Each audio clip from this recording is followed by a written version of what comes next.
Hello and welcome to PPC Live, the podcast, formerly known as PPC Chat Roundup.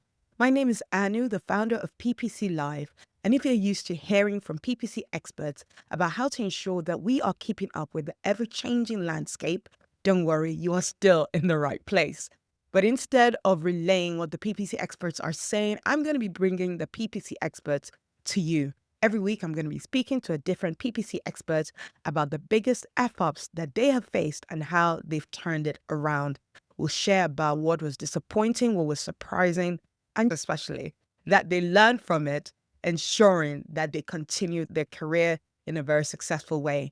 Today, I have the immense pleasure of speaking to Suzanne Richards-Benson, and she's been in the industry for close to 20 years now. She actually started her own limited company and contracting before it was even cool for close to 10 years now. And she's got some really, really cool interests outside of paid search as well. She's going to be sharing some interesting facts for us. But she's also definitely going to be sharing some really interesting stories about an experience she faced, about dealing with a client that had some downtime over Christmas, how the investigation went, how Google was in that process, how the client was in that process, and how they ultimately fixed that issue. So yes, I hope you enjoyed the story. Let's go speak to Susan now. Hello and welcome to PPC Live, the podcast. And I'm so excited to bring on our latest guest on the show, to Susan Richards-Benson. Welcome, Susan. Hi, Anu. I'm so glad to be here. Also, yeah, Susan is someone who I'm so glad that she's on the show because she's been part of the PPC Live community for quite a while. But even more than that, she's been part of the paid search world for like close to 20 years now. She's got her not quite agency. You've got, your limited company that you Yeah. do contracting and freelancing work with, and that's been going on for 10 years now. And yeah, very much an accomplished digital marketer with extensive experience and loves the analytical side of things a lot. So really like digging into it. You started off like in journalism, you said, when things were way back and when paid search was such a little thing Yeah. and everybody was more on Twitter.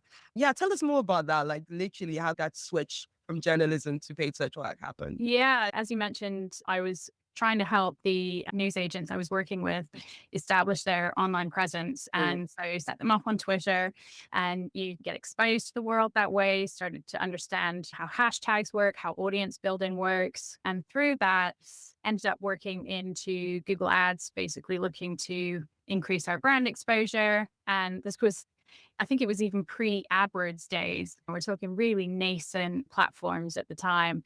And from there, grew my connections, started working with an agency based out of the States, who Mm. exposed me to additional accounts, and it grew from there. So yeah, it was something I fell into, and I wouldn't change it. Amazing. I'm sorry, I didn't even know I was going to ask this question because but I do think it's very interesting for those who started so long ago and have seen the industry evolve and Right. change so much. I almost feel like it's a different kind of digital marketer that needs Mm. to be working in 2025 than when you started. So Yeah. what has been like the biggest learning curve for you, or the biggest shift for you in terms of how what your mindset needs to be now compared to what your mindset needed to have been back then?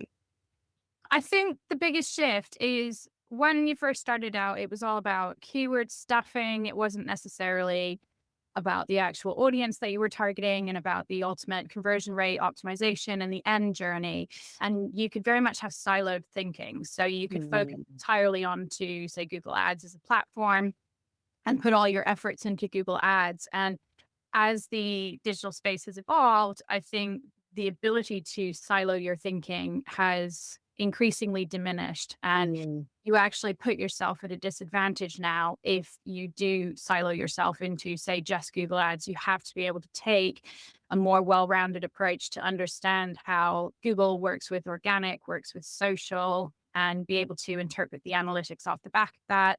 So it means you have to be much more collaborative with wider digital teams, the SEO side of things, the social side of things, because user behavior online is not siloed anymore. And with AI, it's increasingly changing things as well. So you have to be able to adapt quickly, be Yeah. forward thinking, and not be resistant to change, I think is the biggest learning, really. Oh, don't be resistant to change. Oh my God. As someone who's writing a new article and writing a new, this is different now, this is gone, this is coming. You are resistant to change, leave the industry, go into like construction work or something like Yeah. that. Like there is nothing about digital that stays the same. And oh my God, removing the silos. I would actually even argue that consumer behavior has never been in silos. Just learning more about it now. It's just Yeah. more and more part of being very aware of, oh, why did I spend budget in paid search, but it didn't really necessarily come into a conversion? Or why is it when I post my display accounts that I thought was not getting any conversions, it's my paid search that suffered, even when I didn't do anything? Why is it like, and it's literally realizing that no one is in a silo. People are experiencing things everywhere. People are even using word of mouth. Word of mouth is part of the journey as well. How the heck do we measure word of mouth? Impossible. It's all parts of the journey. But I also want to like talk about a very fun, interesting fact that we shared earlier on. You love doing puzzles, and that's really what got you into paid search.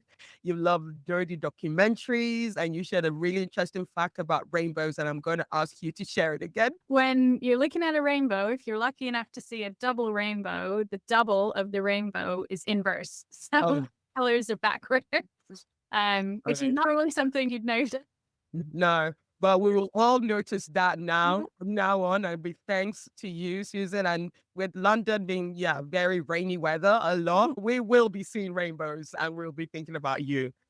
So thank you for that fun, extremely fun fact. So anyway, without further ado, we have kept our audience waiting long enough, our listeners waiting long enough. This show is talking about the F-ups that we've experienced and how we've turned it around, how it's become a triumph, and how we've learned lots from it. Susan, what is the F-up you want to share with us today? Yeah. So this one, it still haunts me a little bit because it was so frustrating. And obviously, as PPC marketers, we've all had experiences where we've messed up with the budgets or had wrong keywords running. And obviously, those are F-ups that we're all very familiar with. But this one, it threw me for a curveball. So we were working with, they were a children's playground based out of Florida. And we took over the account towards the end of last year.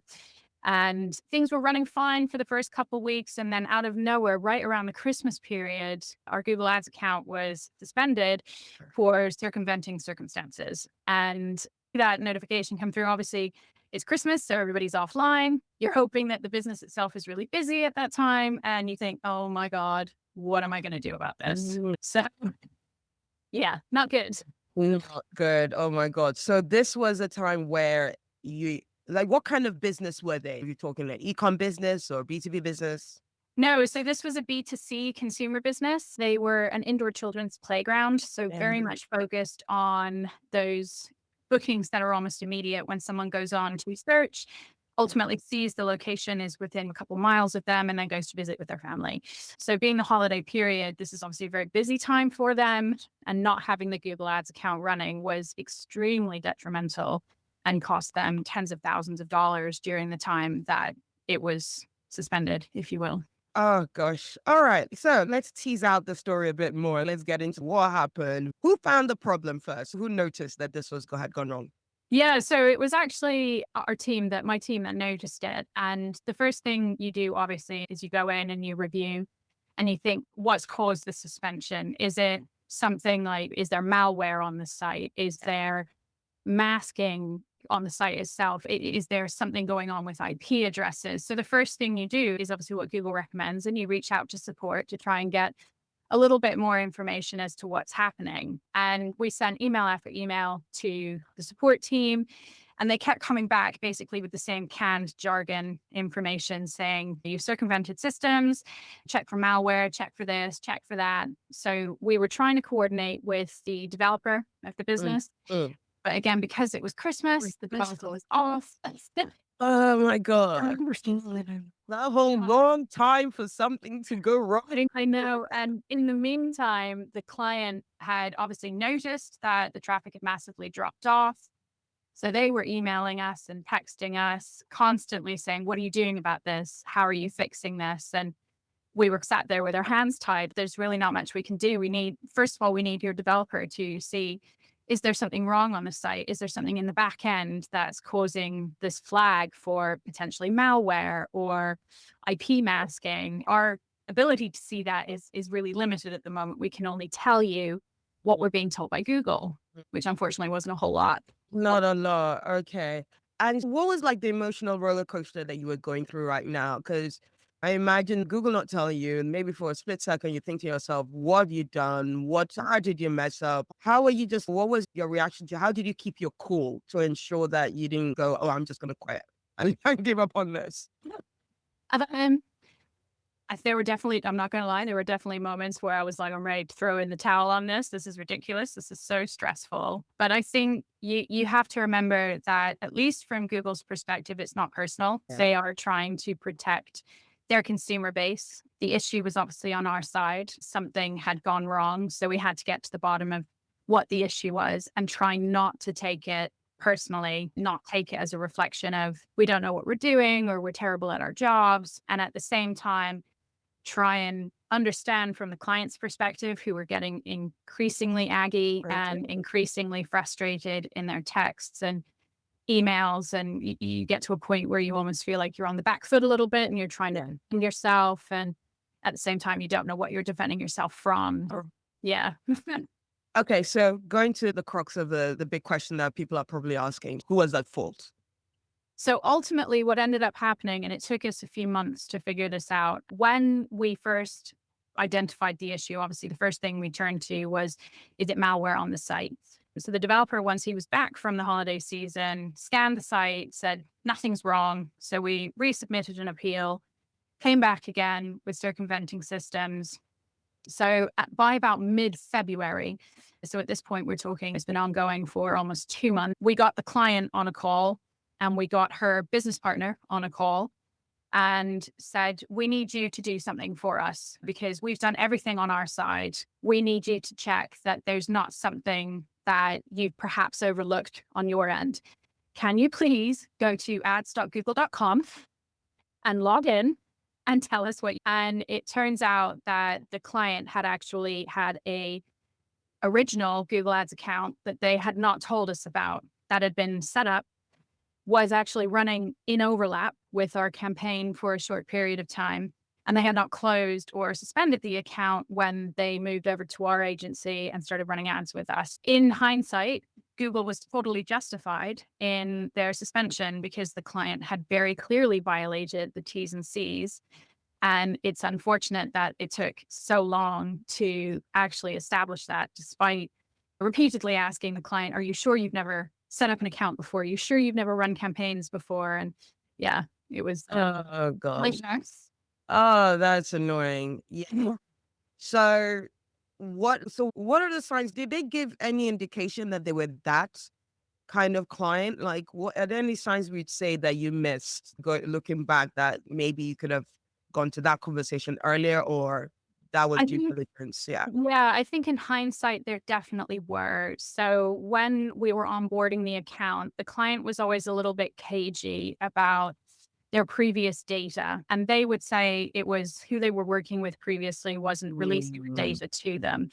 And I'm sure many of the listeners have experienced that, where they have agencies that don't release the data to the client. So you think, okay, that's not an unusual scenario, but they didn't want to share access into the analytics or anything like that. So we basically had to set everything up from scratch. And this is not a new business. So you think that's a bit unusual. Are we sure that there's nothing that's been set up? And when you went and you looked at the actual code that was on the site, you could see that there was an existing analytics tracker on there. So they obviously had something set up, but they just insisted to us that they'd never had access to it. They didn't know if it was still live or anything like that. So I think the lack of transparency when we were onboarding the account should have been a much bigger red flag to us. Yeah. And in hindsight, again, I think we should have done a bit more due diligence in maybe getting on that initial screen share with the client and saying, can you visit these URLs? And let's just see what you've got access to before we go through and set up all the accounts and end up in the situation that we ended up in. Amazing. Yeah, that's a great process to put in mind. I think we're very much to pick on agencies who are like not transparent. And that's good. Some of them are not, as you said, and some clients have dealt with that, but there can also very much be clients who are not transparent that puts you in a pickle. It's two ways. That kind of can happen on both sides of the agency client relationship. So like someone is going through this kind of process. Somebody it's their busy period. Summer is busy periods for a lot of brands as well. And yeah, traffic has just plummeted. Account has been suspended. They're not sure what to do. What's your advice? Someone is like at the beginning stages, first few weeks of this issue happening. What's your advice to them?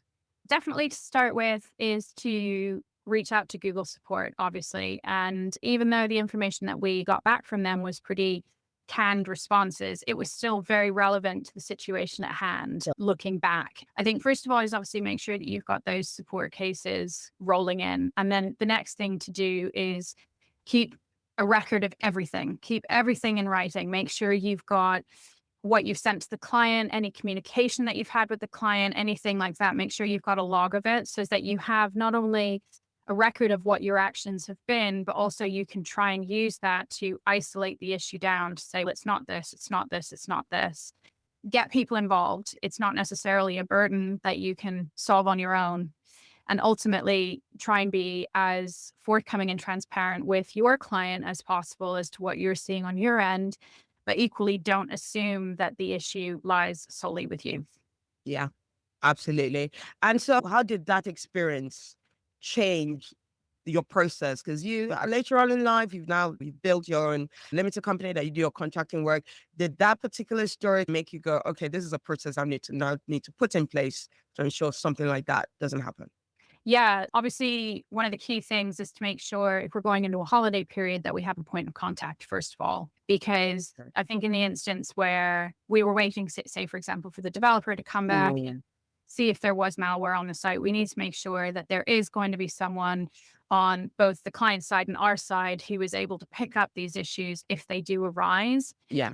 But the bigger picture is in how we onboard accounts now and how, if there are those red flags from the beginning, you think, is this going to be the right fit for us? Because the end result of that relationship is unfortunately it's soured. We no longer work with that client. Yeah. And it knocks the confidence of me and my wider team. Yeah. And it was unnecessarily. So I think establishing those processes in the beginning where you have a very clear framework of what's been set up previously, get on the client calls if they're not too tech savvy, which a lot of smaller accounts won't be, talk them through the process, guide them through, see what they may have set up previously, what they haven't set up. Don't just assume and take them for their word that, no, we've never done this before, and treat it as a little bit more due diligence. And that's definitely what we do when we're onboarding now. Amazing. Thank you so much for that fantastic story, Sharon. Lauren, Just as you were just talking there, like I can't help but like think I love doing this. I love these conversations, and because this is where you learn. This is where you get those particular specific issues. Like we get a lot of people just complaining and shouting about what's going on in our industry, but we need to go back to the whole, what are the mistakes that have happened? How do you learn from it? How do you move forward? And that's how you become a better marketer, a better digital marketer. And I love that. And then just swiftly tangenting on to exit kind of questions, which is just relevant, very relevant to what I've just said. Why is it then it really do you feel important that we talk about, you'd say, these errors that we make? Because imagine you see on LinkedIn, oh, that I did this and I made this amount of conversions and we hit our revenue target. Why is it important that we actually talk about when we've messed up? Yeah, I think to your point on LinkedIn, it's so full of success stories. It can be really easy to, first of all, to develop an imposter syndrome where you think, I'm not seeing that level of success. What am I doing wrong? Am I in the wrong job? Am I making mistakes I shouldn't be making? But also the humility in paid search. And if you have a big ego in paid search, it is inevitably going to humble you because we will all make mistakes. And as the platforms evolve, those mistakes become almost inevitable because you don't know what you don't know. Yeah.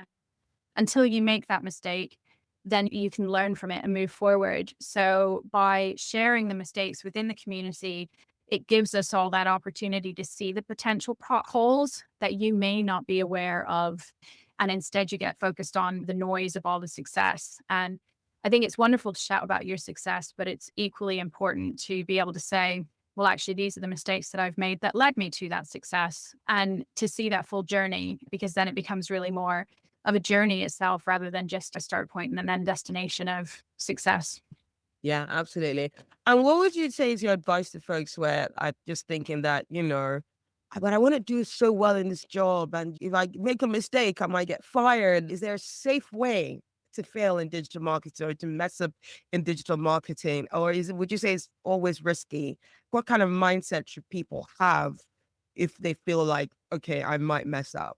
I think there's always going to be an inherent risk in digital. That is the nature of the business, especially when you're dealing with clients and you're dealing with clients' budgets. But the important thing to remember is that mistakes will happen. We're all human. You can't be infallible.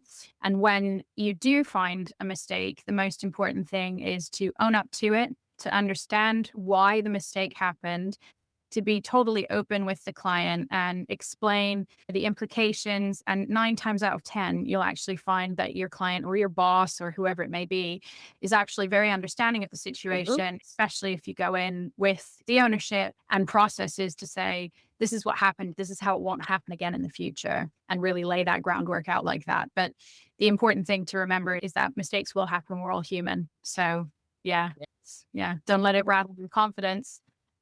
Amazing. Don't let it rattle your confidence. That is very true because, yeah, it will happen. There is no successful paid search person that can honestly say they've never made a mistake. Like it's the name of the game, and it's about being honest and open in communication. I always say that when the mistake happens, try not to be like a little bit invisible. Make sure that you're accessible. Don't be then all of a sudden no one can hear from you. You're not responding to email, can calls. You find flexible and let people know that you're working. No problem. Try not to panic too much. And now going into a little bit of talking about an area of paid search that is very dominant now for us, talking about AI, PPC and AI, and how we deal with it. Do you have any examples of how people could or have messed up in terms of using AI into working with paid search? I think there's some potential areas where mistakes could happen. So for me in particular, there's one account that I work with, and they're very focused on store visits. So that is driving in-store traffic. And we find that PMAX is the most effective at doing that Sure. for us. The challenge with store visits is that there's anywhere from a 5 to 7 day lag in those being reported back into the platform. Yeah. That initial week of data, you have to fly by the seat of your pants, if you will, to trust that the algorithm is doing what it needs to be doing. Yeah. But recent indications are that Google is going to be changing slightly how they measure store visits and how they optimize towards store visits, with one of key areas being get directions. Yeah. And so for marketers who do rely on a max conversion bidding in a PMAX situation, for example, is something to be very cautious of, because get directions is a click-based conversion event. And PMAX, at least in my experience, has a tendency to go a bit wild with click-based conversions. You're much more Sure. likely to attract irrelevant clicks that way. So it's about making sure that if you are going to be optimizing towards some of those more offline, like store visit type conversion goals, to not inherently trust the algorithm and to make sure that you're putting those parameters in place, lest you end up with 1,000 get directions clicks and the client is Yeah. saying to you, I've only had 10 store visits. What are you talking about? Interesting. Yeah, I'm glad you give that specific example because I think we're all just looking, which is all fine, about the bigger implications of AI and how it Mm. help us and how people should use it. That kind of specific answer in terms of specifically like what it could do and how it could go wrong. Love that answer. Susan, you have been such a delight. This has been such a great conversation. But before we go, I've just a fun question that's nothing to do with research, nothing to do with marketing. If your PPC career was a movie, what would be the title? I think I like the idea of click, panic, and optimize. Oh, I love it. You've just told people not to panic. Susan, what are you talking about? This is my story that you have to remember, and I can be a bit of an A personality. Oh, glad. That is such a freaking one to leave off. But before we leave you, where can people find you to follow your fantastic insights that you want to share with the industry? Yeah, they can find me on LinkedIn. So I try to be more active on LinkedIn. I know I should be even more active than I am, but I'll be on LinkedIn. But I'm also part of the PPC Live community, and I'm happy to chat to anybody within PPC Live. So yeah, please feel free to reach out. Fantastic. So lovely to have you on the Thank podcast you, today, Anu. Susan. And yeah, take care. Bye. You too. Thank you so much, Suzanne, for that amazing share and that story and being so honest and transparent about, that memory of that story of 3 months downtime of a client. Although I'd feel like it's not as painful because that's something that a client messed up with. It's more annoying than painful. So remember, make sure that your clients are being transparent as well. As much, it's not just an agency's job to be transparent about what they're going to do, how they're running your campaigns, but make sure you're getting the best and the most out of your client and you feel that you can trust them as well. So for all information and the full transcript and not just the show notes, go to podcast.ppc.live and you'll get all the full details about this fantastic episode. An update about PPC Live. Unfortunately, the PPC Live Leads event that is happening was supposed to have happened on the 26th of June is not going to happen anymore. That has been cancelled. Everybody who bought a ticket is going to get a refund back. Unfortunately, we just didn't quite get the interest that we wanted to and didn't quite manage to secure a sponsor. So we are going to put that on hold for a while and try to come back to that in terms of coming back to lead, reassess that, see what's actually the best way to ensure that the people who need to be at the event are fully aware that's going on and maybe even partner with other companies that are doing events in that area as well. So we are now full hog ahead in planning PPC Live, still 17, but this time in London. And this is going to be happening on July the 31st. So yes, go to ppc.live to get your tickets from there. We've got 3 amazing speakers, heads of PPCs, paid media leads, the people that you want to be listening to that who know their stuff, who have made mistakes in the past, who are going to go through presentations that are really very much learnings about mistakes from the past so that you don't make the same mistakes as well. So go to ppc.live to get those tickets. I'm also doing coaching sessions. So if you want to book an hour with me, just go to themarketinganu.com for that so that I can help you reignite your love for paid search and just ensure that you are on the right path of your career. So I hope you have enjoyed that show and I look forward to bringing you more PPC F-ups and triumphs next week. Thank you. Bye.